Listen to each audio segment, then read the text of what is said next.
होता क्या है फ्रेंड्स, देखिए कि जब रीडिंग कॉम्प्रिहेंशन का मतलब क्या है, जब आप किसी पैराग्राफ को पढ़ते हो और उसमें जब आप क्वेश्चन को यानी कि प्रश्नों का उत्तर जब आप देते हो वो पैरा में से ढूंढ के देते हो। यानी कि आपको अगर प्रश्नों का उत्तर देना है तो आपको पैराग्राफ को बहुत बारीकी से पढ़ना पड़ेगा, ठीक है। तो इससे ये चेक किया जाता है कि आप किसी चीज़ को कितनी गहराई से पढ़ते हो, कितनी बारीकी से पढ़ते हो और इसका जवाब कैसे दे पाते हो, ठीक है। तो देखिए भविष्य में जैसे आप एनटीए नेट क्लियर कर गए, उसके बाद आपको शिक्षक की जो पोस्ट मिलेगी, जब आप कॉलेज में पढ़ाने लगोगे तो आप किसी चीज़ को, आपका पढ़ने का नज़रिया कैसा है, कैसे आप गहराई से पढ़ के किसी चीज़ को पढ़ा पाओगे, तो ये सब कुछ टेस्ट किया जाता है, ठीक है फ्रेंड्स। रीडिंग कॉम्प्रिहेंशन इसलिए लिया जाता है, इसलिए पेपर में डाला जाता है कि आप कम समय में उस चीज़ को कितना गहराई से पढ़ते हो, गहराई से पढ़ने के बाद उसका जवाब कैसे देते हो, तो ये टेस्ट इसमें किया जाता है। तो अध्ययन बोध में देखिए शब्द समझ यानी कि कॉम्प्रिहेंशन वास्तव में बुद्धि के साथ लोभी है और कुछ समझने की क्षमता।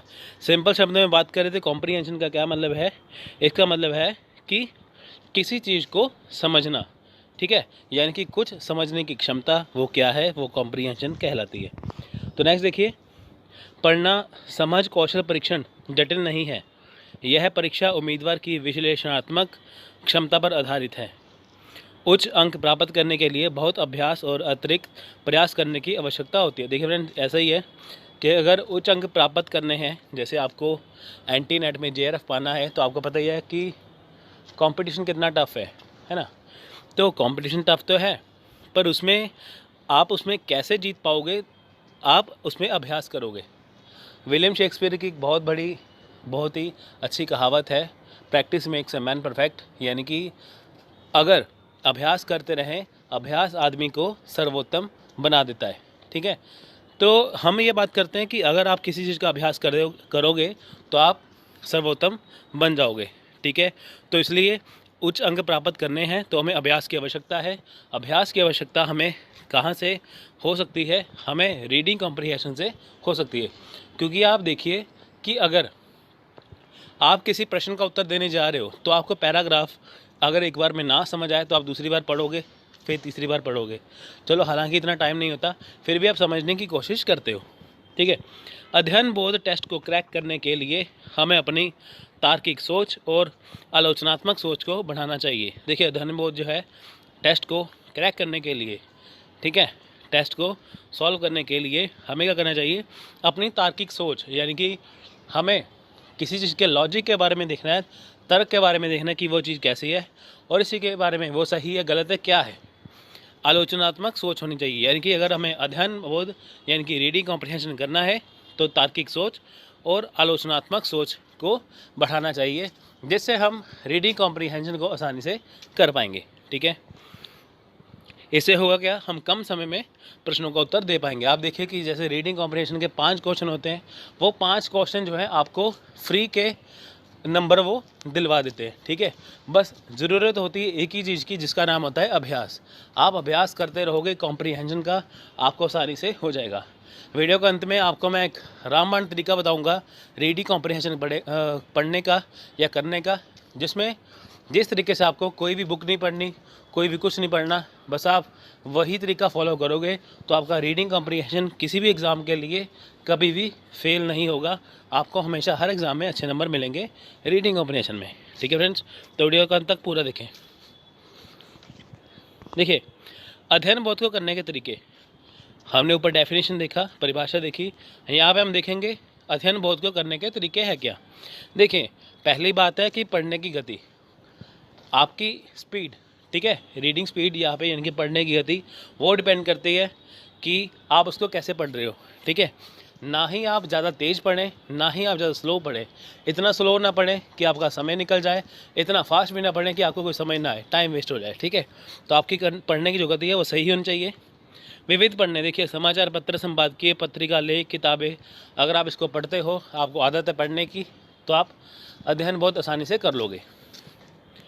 अपनी शब्दावली का निर्माण करना, शब्दावली का मतलब होता है वोकैबुलरी।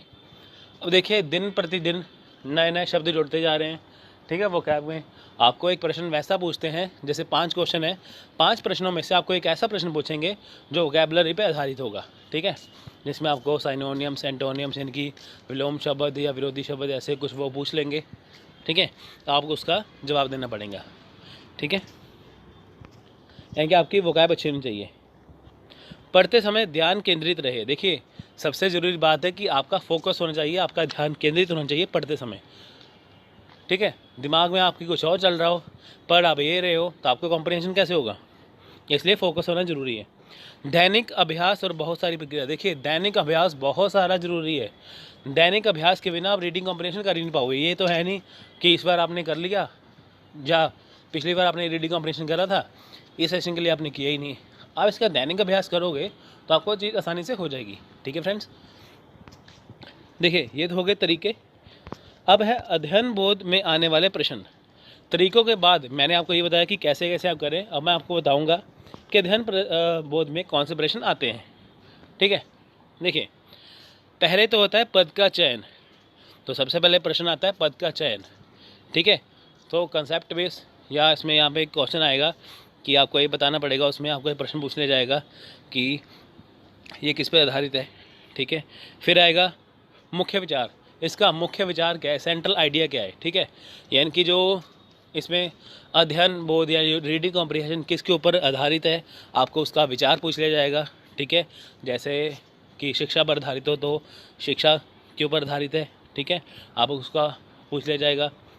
तो प्रत्यक्ष प्रश्न, डायरेक्ट क्वेश्चन कई बार आपको आ जाएंगे, ठीक है। तो आपको सीधे सीधे वो रीडिंग कॉम्प्रिहेंशन में मिल जाएंगे पैराग्राफ में। तार्किक संरचना प्रश्न, यानी कि वो प्रश्न जिसमें लॉजिक हो, ठीक है। फिर आएगा शब्दावली आधारभूत प्रश्न जो वोकैब पर आधारित है, यानी कि आपको एक उसमें पूछा जाएगा, एक शब्द का मीनिंग पूछा जाएगा कि इस वर्ड का विलोम शब्द क्या है, विपरीत शब्द क्या है, ऐसे साइनोनिम एंटोनिम्स इसमें पूछ ले जाएंगे, ठीक है। एक है लेखक टोन। लेखक टोन का मतलब होता है कि लेखक किस विषय के ऊपर, किस बात पर ज़्यादा जोर दे रहा है, उसके कहने का तरीका क्या है, ठीक है, उसके ऊपर क्वेश्चन आ जाता है। फिर प्रयोग आधारित प्रश्न, यानी कि प्रयोग आधारित प्रश्न भी आएगा आपको, एक्सपेरिमेंटल, ठीक है। फिर आएगा चरण का शीर्षक। देखिए, शीर्षक आपको पूछ लिया जाएगा कि ये पैराग्राफ का शीर्षक है क्या, ठीक है, इसका टाइटल क्या है, तो आपको ये पूछ लिया जाएगा, ठीक है। अगर आप ये देखिए 8 तरह के यहाँ पे प्रश्न आते हैं, तो अगर आप इनका अच्छे से तैयारी कर लोगे, 8 प्रश्नों की अच्छे से तैयारी कर लोगे, तो आपका रीडिंग कॉम्प्रिहेंशन कभी भी फेल नहीं होगा, ठीक है फ्रेंड्स। अब हम बात करेंगे साधारण गलतियाँ। अब देखिए, रीडिंग कॉम्प्रिहेंशन यानी कि अध्ययन बोध करते समय हम कुछ गलतियाँ कर बैठते हैं। कैसे? बहुत तेज़ी से या बहुत कम गति से पढ़ना। देखिए, हम क्या करते हैं कि पैसेज जो है, जो पैराग्राफ है, वो या तो बहुत तेज़ी से पढ़ लेते हैं या बहुत कम गति से पढ़ते हैं, जिससे होता क्या है, हमारा नुकसान। क्योंकि देखिए, आप ये मान के चलिए कि जब आप एग्ज़ाम देने जा रहे हो, आप ये देखिए कि आपके पास ये अंतिम मौका है एग्ज़ाम देने का, इसके बाद आपके पास मौका नहीं है, ठीक है, ये मान के चलिए। तो देखना आप कितना अच्छे से एग्ज़ाम करोगे। तो इसलिए आप बहुत तेज़ी ना करें या बहुत कम गति से ना पढ़ें, तो ये गलतियाँ हो जाती हैं, ठीक है। बहुत तेज़ी से पढ़ेंगे हमें समझ नहीं आएगा, बहुत कम गति से पढ़ेंगे हमें इरिटेटिंग सा लगने लगेगा। पूरी तरह से सवाल का जवाब नहीं देना। और देखिए, हम भागते हैं, ठीक है, ये नहीं कुर्सी छोड़ के भागते हैं, हम भागते हैं पेपर को पूरा करने के लिए। होता क्या है कि हम सवाल का जवाब पूरी तरह देते नहीं हैं। जो उसने पूछा है आधा आंसर देते हैं, आधा छोड़ देते हैं, ठीक है। पूरी तरह से समीक्षा नहीं करना। हम ये देखते नहीं हैं कि प्रश्न से क्या पूछा है। प्रश्न हम पढ़ते कम है, पढ़ते तो हैं पर समझते कम है। आप ये देखिए, प्रश्न पहले आप पढ़िए, फिर उसको समझिए, फिर उसका उत्तर दीजिए, ठीक है। हम समीक्षा करते नहीं हैं, ठीक है, कि प्रश्न किस पे आधारित है, जिसके कारण हमारा जवाब जो है वो गलत हो जाता है। वैकल्पिक रूप से जांच नहीं करना। अब देखिए, जो प्रश्नों के जो आपको ऑप्शन बताए जाते हैं, जो विकल्प बताए जाते हैं, हम उसकी जांच करते नहीं हैं। हम प्रश्न पढ़ते हैं, उसका उत्तर ढूंढने लगते हैं। तो आपको उसमें देखना चाहिए कि जो प्रश्न है उसमें विकल्प क्या दे रखे हैं, उसके आधार पर आपको उस चीज़ को ढूंढना चाहिए, ठीक है। अलग अलग प्रश्नों पर व्यापक समय। देखिए, हम क्या करते हैं कि अलग अलग प्रश्नों पर व्यापक समय लगा देते हैं। जैसे आप देखिए कि जो शब्दों का मीनिंग है, जो सिनोनिम एंटोनिम वाला, जो आपको प्रायवाची पूछ लें, कोई विलोम शब्द पूछ लें, ठीक है, तो उसके ऊपर सबसे ज़्यादा टाइम लगता है। तो हम क्या करते हैं कि जो प्रश्न है थोड़ा सा मुश्किल होता है, उसको एंड में करना चाहिए। यानी कि जो शब्द का मीनिंग पूछते हैं ना, वो क्या वाला शब्दावली वाला, वो एंड में करना चाहिए। हम करते हैं क्या है, प्रश्न को सीरीज वाइज करते हैं। अगर प्रश्न उसमें मुश्किल आ जाए तो हम उसके ऊपर अपना टाइम वेस्ट करते रहते हैं।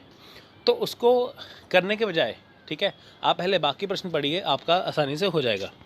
पैरा का अभ्यास नहीं करना। हम क्या करते हैं, पैराग्राफ पढ़ते ही नहीं है। तो फ्रेंड देखिए, दो तरह का होता है।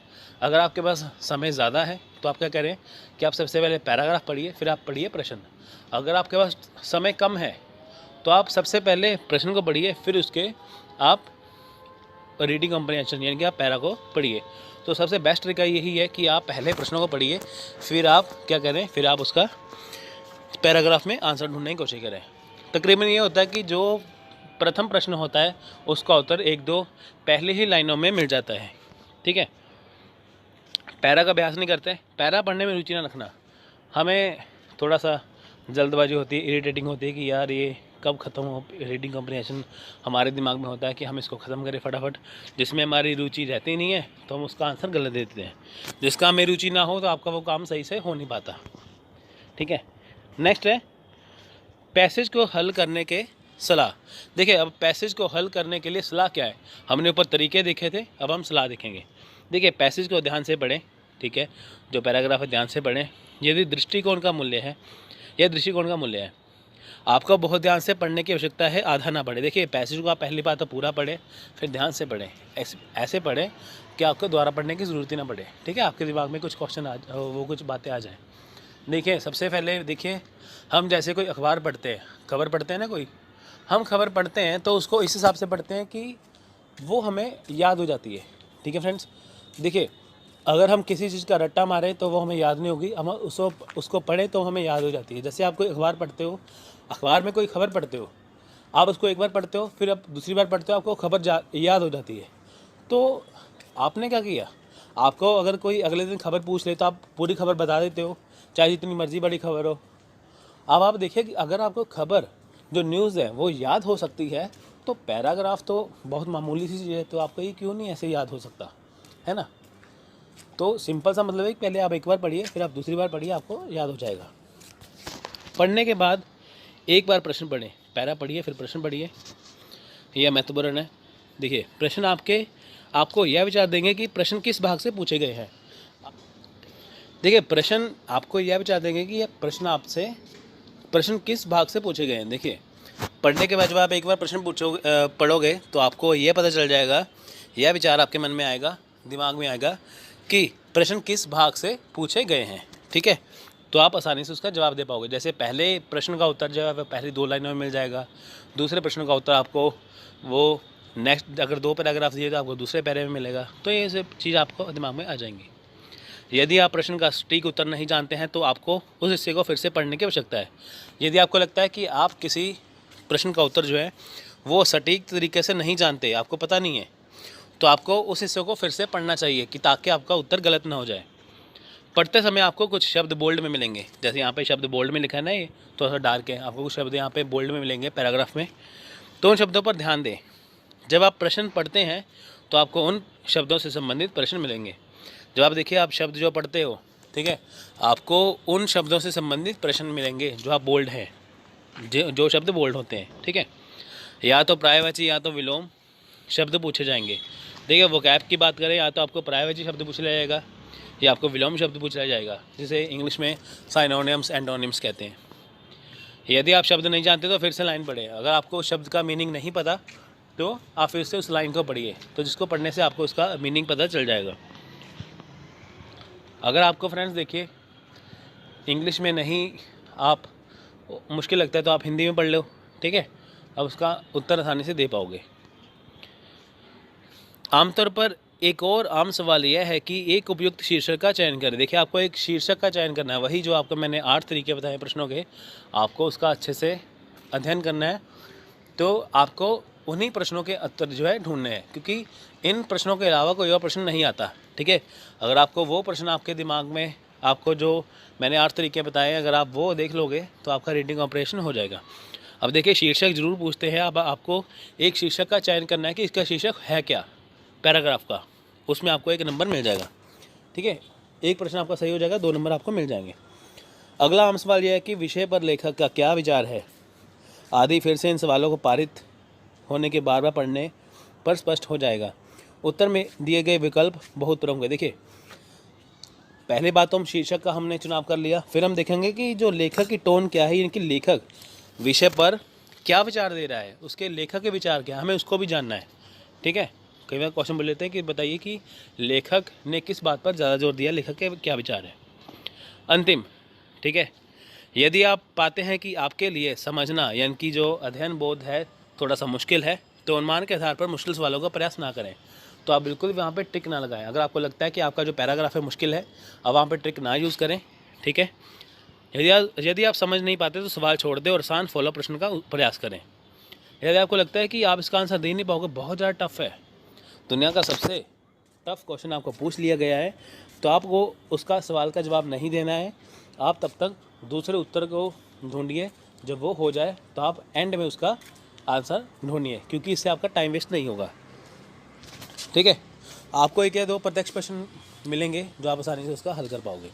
ठीक है फ्रेंड्स, ये था, मैंने आपको इसमें बताया है कि देखिए, पहले मैंने आपको बताया कि अध्ययन बोध को करने के तरीके, फिर आने वाले प्रश्न कौन से हैं, फिर साधारण गलतियाँ कौन सी हैं, और पैसेज को हल करने के लिए सलाह क्या है।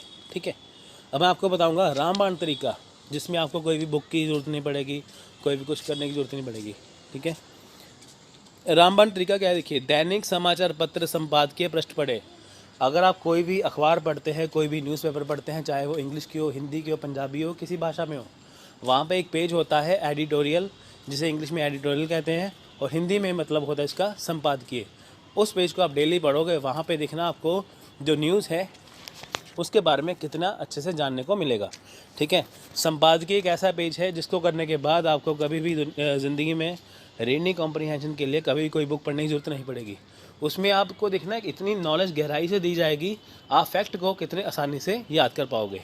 तो अगर आपको रीडिंग कॉम्प्रीहेंशन अच्छे से करना है तो आप क्या करो, अपने अखबार का रोज़ संपादकीय पृष्ठ पढ़ें। अगर आप ये मेरी वीडियो देख रहे हो तो आप कल से जो आपके घर में अखबार आती है और उसका संपादकीय पेज पढ़ें, आपका कभी भी रीडिंग कॉम्प्रीहेंशन ख़राब नहीं जाएगा। ठीक है, NTA UGC नेट पेपर 1 की ब्रह्मास्त्र सीरीज़ में आपका स्वागत है। अगर आपको इसके PDF नोट्स चाहिए तो आप हमें इस नंबर पे कांटेक्ट और व्हाट्सअप कर सकते हैं। सिर्फ 10 वीडियो के अंदर हम पेपर 1 का कंप्लीट कोर्स करवा देंगे, यानी कि पेपर 1 के 10 यूनिट का सिलेबस सिर्फ 10 वीडियो में कंप्लीट हो जाएगा। वीडियो को लाइक